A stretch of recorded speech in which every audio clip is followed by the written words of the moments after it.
नमस्कार जी। सत साहेब। क्या नाम है जी आपका? सुनीता ठाकुर। कहाँ से हैं जी आप? हम झारखंड गोड्डा जिला ग्राम मालनी से हैं। संत रामपाल जी महाराज से नाम दीक्षा आपने कब ली? संत रामपाल जी महाराज जी से दीक्षा 2021 में ली है।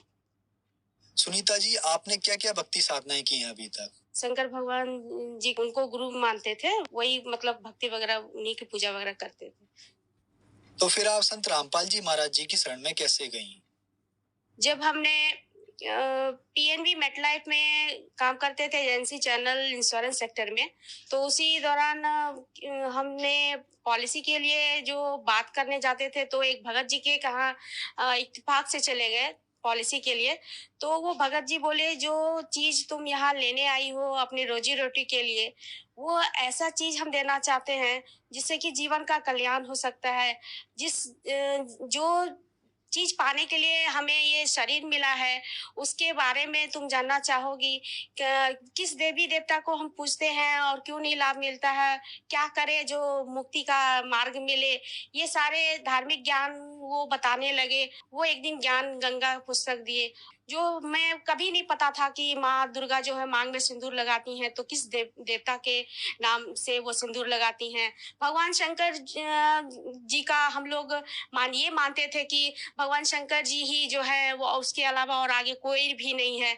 लेकिन उनके द्वारा मुझे ज्ञान गंगा पुस्तक पढ़ने के बाद पता चला कि ब्रह्मा विष्णु महेश की उत्पत्ति कैसे हुई है, उनके माता पिता कौन हैं। ये ज्ञान जैसे मिला तैसे ही हम भगत जी के पास गए कि आप लोग जहाँ पे जाते हैं, जहाँ सत्संग होता है, हमको वो स्थान बताइए, मुझे वो दीक्षा वहाँ लेना है और उनके शरण में मुझे जल्द से जल्द जाना है।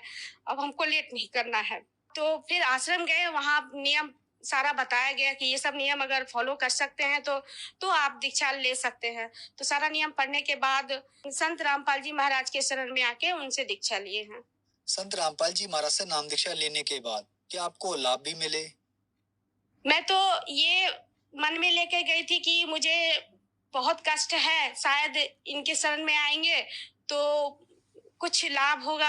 शारीरिक कष्ट तो था ही, आर्थिक कष्ट भी था, और बहुत सारे छोटे मोटे ऐसे थे कि लगता था कि किस भगवान को पूजे जो सरलता से सारा कुछ जो अपने आप खत्म हो जाए प्रॉब्लम। यही सोच करके वहां गए थे। परेशानी तो बहुत थे, लेकिन उस समय मुझे ये ज्ञान था कि यहाँ पे आने के बाद मुझे जरूर कुछ आर्थिक लाभ और शारीरिक लाभ मिलेगा।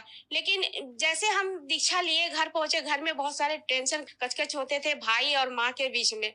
माँ एक दिन झगड़ा करके बोली कि तुम लोग इतना कचकच कर रहे हो, झगड़ा कर रहे हो, मन तो करता है हम ही मर जाए। मेरा भाई बोला कि माँ तुम क्या मेरे सामने मर के दिखाएगी, आज हम ही तुमको मर के दिखाते हैं। वो मतलब रो के छत पे जा रहा था, मुझे लगा कि वो कुछ दुर्घटना ना कर बैठे, उसके पीछे पीछे हम भी दौड़े। वो गेट बंद किया और अलविदा कहने लगा, और तो हम चिल्लाने लगे कि इसे लगता है कुछ ये फांसी वगैरह लगाया है, जल्दी दौड़ो। सब मोहल्ले के लोग ने आके देखा, खिड़की तोड़ा तो देखा कि पंखे से में वो फंसरी लगाए, फंदा लगाए हुए लटक रहा है। तो हम अपना बेटा, जो मेरा बेटा 15 साल का था, उसको हम कंधे पे चढ़ा के वेंटिलेटर पे दिखाए। फिर अचानक से याद आया कि संत रामपाल जी महाराज बहुत चमत्कार करते हैं, बहुत लोगों पे दया करते हैं। उनका ख्याल आया और उनसे हम प्रार्थना करने लगे, हे परमात्मा आज मेरे भाई का जान बचा लीजिए। तो ऐसे ही प्रार्थना कर रहे थे, मेरे कंधे पे मेरा बेटा वहां वेंटिलेटर से देखा कि मम्मी फंदा टूट गया है, मामा गिरे हैं। फिर 5 मिनट के बाद सब रोने लगा कि पता नहीं क्या हुआ है। 5 मिनट के बाद वो लड़का स्वतः गेट खोला और सभी ने देखा कि वो होश में आया है। सिर्फ उसका गर्दन में ब्लड जाम हुआ था, और फिर डॉक्टर के पास लेके गए।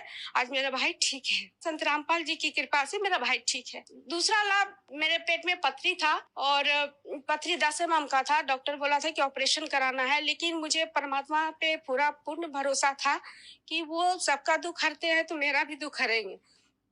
तो हमने ऑपरेशन नहीं करवाया, दवा भी नहीं खाए, लेकिन अभी तक हम ठीक हैं। तीसरा लाभ, 2012 में मेरे पति एक्सपायर होने के बाद हम अपने 2 बच्चे के साथ ससुराल को छोड़ के, वहाँ के संपत्ति को छोड़ के, सब कुछ दुनियादारी छोड़ के बच्चे को पढ़ाने का जो इच्छा था, उस देश से हम मायके चले गए थे। तो अब इधर 2023 में जब मैट्रिक का एग्जाम दिया मेरा बेटा, एग्जाम से पहले वो पढ़ाई नहीं करता था। रात दिन चिंता होता था कि जिस उद्देश्य से हम मायके आए हैं, अगर मेरा बेटा मैट्रिक पास नहीं करेगा तो हम अपने ससुराल वालों को क्या मुंह दिखाएंगे। हम आश्रम जाते थे, रोते थे गुरुजी के पास, गुरुजी वो तो पढ़ाई नहीं कर रहा है, लेकिन कृपया उस पर दया करिएगा।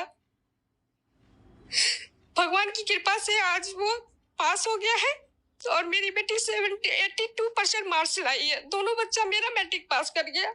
आर्थिक स्थिति ये थी कि बच्चा बहुत ही उद्दंड था, उसको पढ़ाने के लिए हम जॉब में थे, लेकिन इंश्योरेंस सेक्टर में जब तक हम काम नहीं करेंगे तो हमें सैलरी या फिर इंसेंटिव मिलता है वो नहीं मिल पाता था, सिर्फ थोड़ा बहुत आता था पैसा। तो स्कूल का फी भरने के लिए लोन वगैरह लेना पड़ता था। तो लोन कैसे रिकवर हम किए, वो परमात्मा की बहुत बड़ी कृपा थी। बेटा जन्म से ही साइनस की प्रॉब्लम था, सांस की प्रॉब्लम था, जिसको कि ऑक्सीजन कभी कभी चढ़ाना पड़ता था। साल 1.5 साल से वो स्वस्थ है, वो प्रॉब्लम उसमें नहीं आ रहा। जो कि जन्म के बाद से ही हर 2 महीने के बाद जो है डॉक्टर के पास जाना पड़ता था। 5,000 6,000 हर महीने जो है उसके पीछे खर्च होता था। वो सारा पैसा बचत हो रहा है, आर्थिक में बहुत लाभ मिल रहा है। संत रामपाल जी महाराज की बहुत बहुत कृपा है, जो आज हम बच्चे मेरे स्वस्थ हैं, हम भी स्वस्थ हैं। संत रामपाल जी महाराज से नाम दीक्षा लेने के बाद आपको बहुत सारे लाभ मिले। तो जो दर्शक आज आपको टीवी पर देख रहे हैं, खास करके वो महिलाएं जो संत रामपाल जी महाराज से नाम दीक्षा लेना चाहती हैं, तो कैसे ले सकती हैं? संत रामपाल जी महाराज से दीक्षा लेने के लिए विभिन्न चैनल चलते हैं, पट्टी आती है, उनका नंबर वहां पे मिलेगा, वहां से नंबर लेकर के आप डायल करिए और अपने क्षेत्र के जो नामदान केंद्र है वहां पे जाइए और अपना नामदान दीक्षा लीजिए और अपना कल्याण कराइए। धन्यवाद जी। सत साई।